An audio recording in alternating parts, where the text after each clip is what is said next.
পশ্চিমবঙ্গ সরকার আন্দোলনরত চাকরিহারা শিক্ষকদের সঙ্গে ভাবের চালাকি, ভাব সম্প্রসারণের চালাকি করছেন বললেন বহরমপুরের প্রাক্তন সাংসদ অধীর চৌধুরী।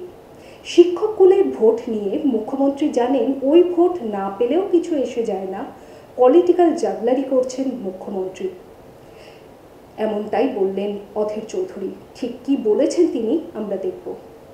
আমি তো বলবো শিক্ষক শিক্ষিকা যারা ধর্ণা করছে তারা যথেষ্ট ভদ্র, যথেষ্ট মানবিক, কিন্তু তাদের সঙ্গে যে ব্যবহারটা করে সেটা অমানবিক।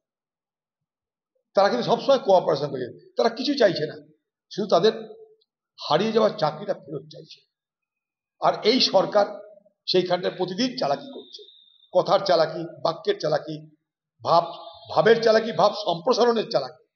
একটা হচ্ছে ভাবের চালাকি, আবার ভাব সম্প্রসারণেরও চালাকি করছে।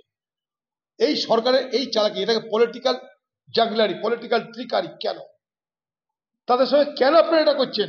তারা কি আপনাকেও ভোট দেয়নি? বাংলার মুখ্যমন্ত্রী জানে শিক্ষকদের আর কটা ভোট, ডাক্তারদের আর কটা ভোট, বাকি আমি ম্যানেজ করে নিব। তাই আমার সরকারের দুর্নীতির কথা যেন প্রকাশ না পায়, আমার পার্টি যারা চোর তারা যেন কেউ জেলে না ঢুকে যায়, তাদেরকে রক্ষা করলে আমার পার্টি রক্ষা হবে। কারণ ডাক্তার কজন, শিক্ষক কজন?